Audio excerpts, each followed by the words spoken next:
Boy, it must suck living over there in China with the economy collapsing all around you, the poverty, the destitution, the homelessness, the filth, the... Wait a minute. Is the economy really failing and collapsing like they say it is in the mainstream media? Let's talk about it.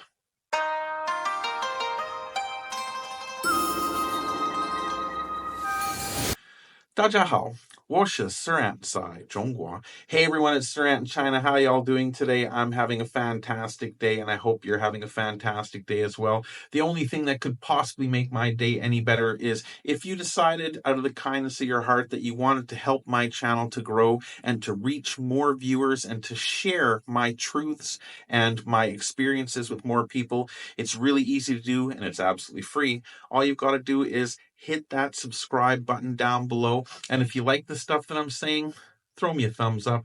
It really does help the YouTube algorithm to find my videos and to share them with more people. Now, let's get to today's topic, which is the Chinese economy. This is one of the biggest things I hear about, whether from my friends and family back home, from people that I meet, just new people in my life, or in particular, in my comments on my YouTube videos.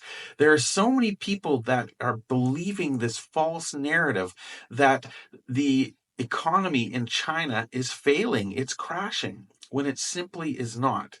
So if you've been following the news, you've probably seen the headlines saying China is on the verge of absolute collapse. But what's the full story? Is that even a real story? Let's break it down and see what's really going on with a few numbers and statistics thrown in to kind of accentuate the point, since my videos sharing what I'm actually seeing with my own eyes and experiencing myself don't seem to be having a lot of effect convincing people. So let's take a look at some numbers. Maybe that'll help. So first, let's talk about China's GDP. And yes, the naysayers are absolutely correct. GDP growth has indeed slowed down.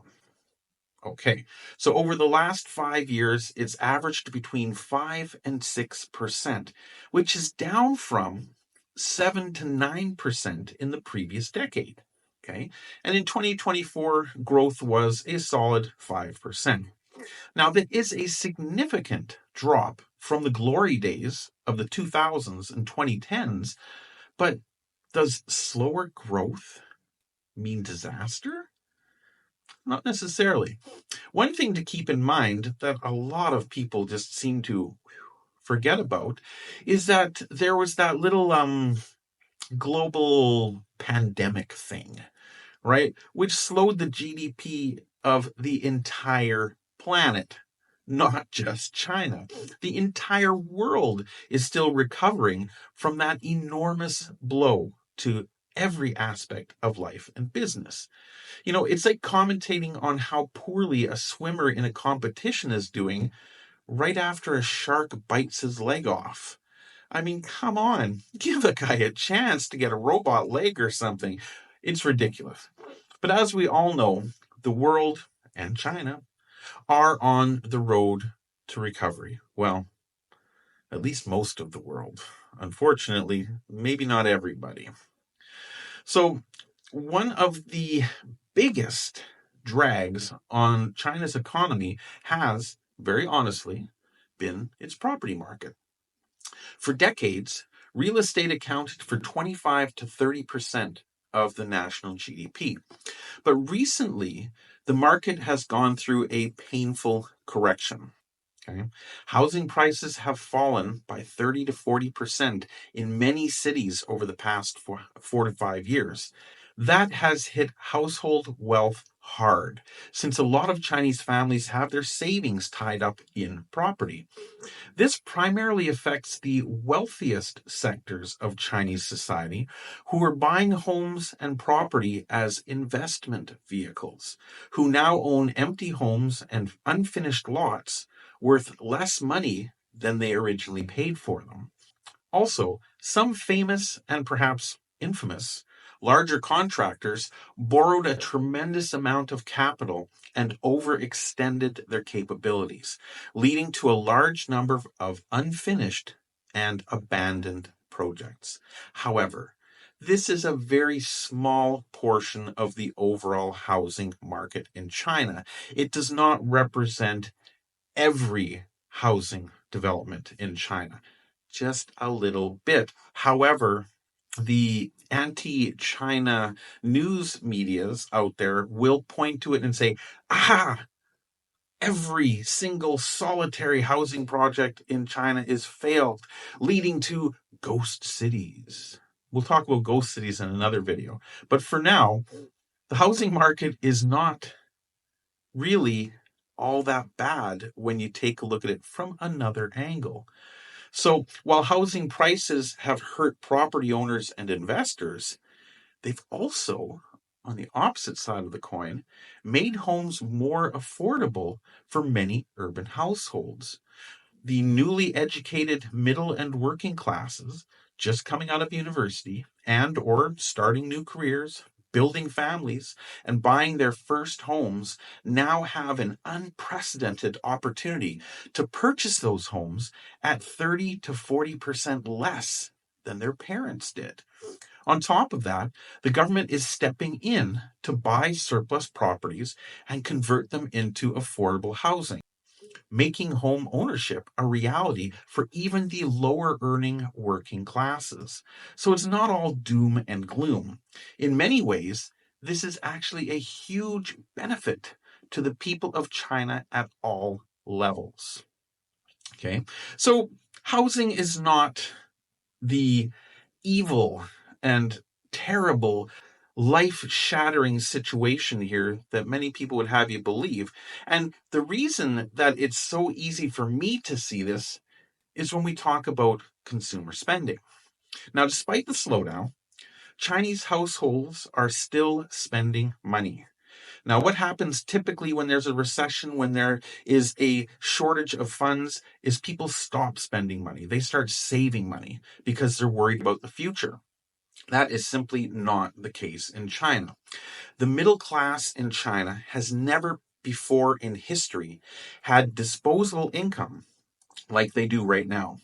Salaries have gone up at a very fast pace, and this is a massive boon to the economy in general. Discretionary spending on travel, education, entertainment has bounced back to pre-COVID levels and beyond. For example, during this year's Chinese New Year, the Chinese motion picture box office hit a record of 1.2 billion US dollars, far surpassing anything they'd ever achieved in the past, with 4 films in particular, each grossing more than 150 million US dollars. Unbelievable. And tourism was the same. Statistics recorded a staggering 4.2 billion trips nationwide. That is a lot of people on the move. And tourist attractions all over the country were packed back to back, and quite honestly, still are. Not only do people in China have discretionary money to spend, they are actually spending it. And get this is a really, really wild statistic that I had to read a couple times because I honestly didn't believe it. The average Chinese person is eating more calories and protein than the average American, according to the World Health Organization. You know that World Health Organization that Donald Trump just pulled his country out of? Smart like stick. Anyway, that's another story.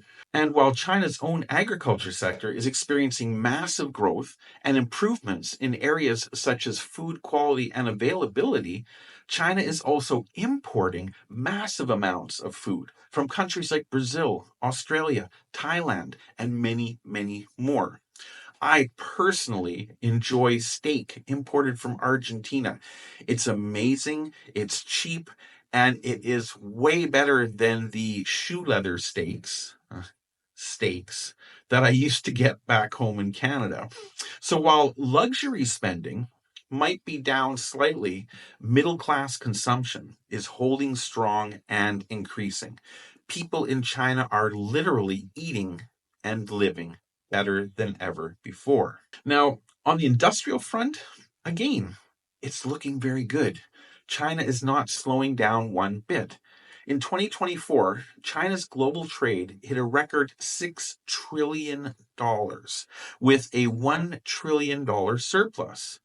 The country is now a global leader in industries like electric vehicles, solar power, wind energy, robotics, and much, much more, including, much to the chagrin of their counterparts in the United States, semiconductors.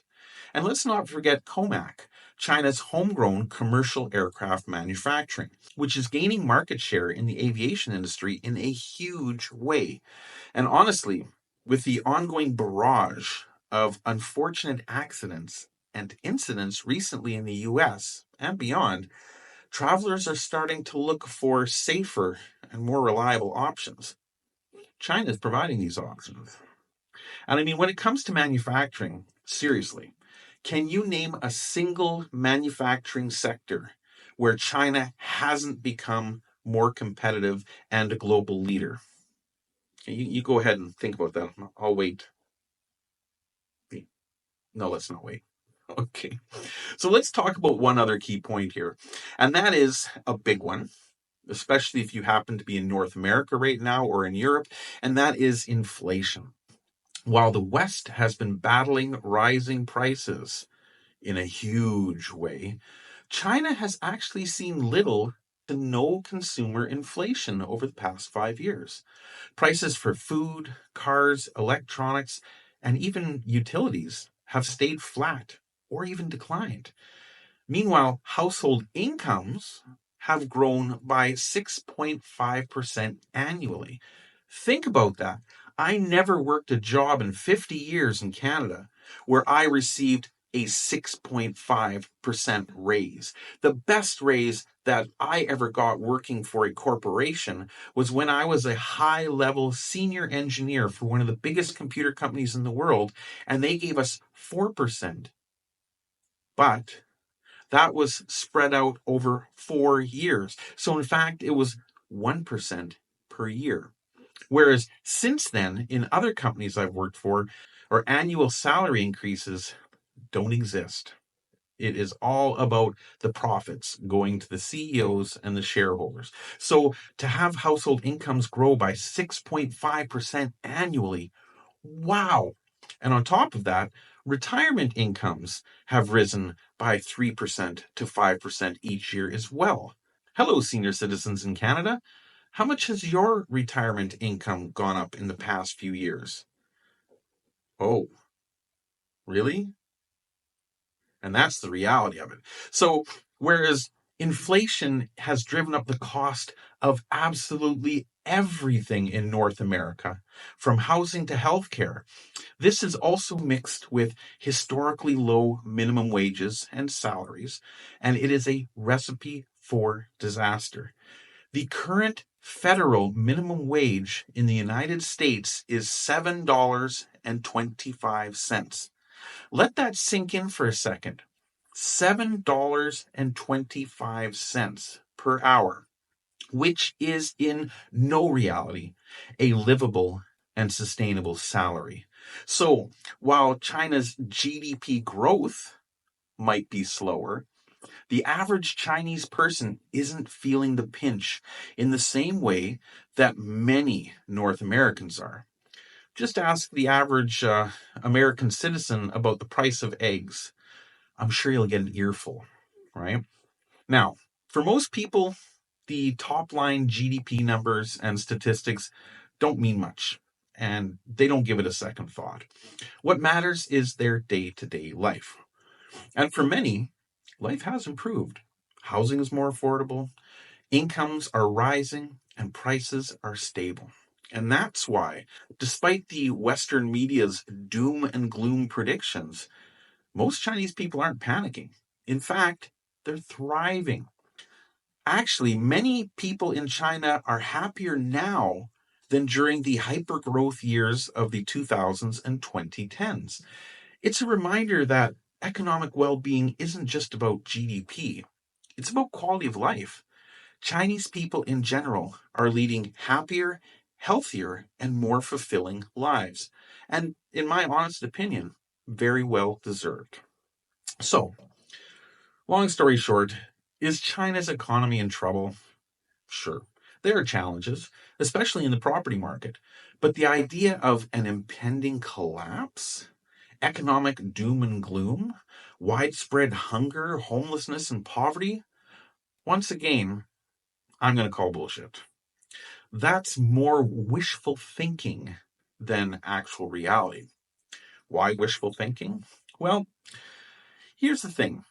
Having a common enemy on the other side of the ocean is a great way to redirect attention from the struggling and suffering in your own backyard.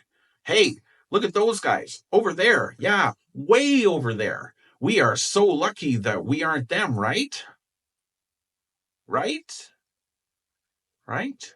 China's economy is not crashing. It's evolving.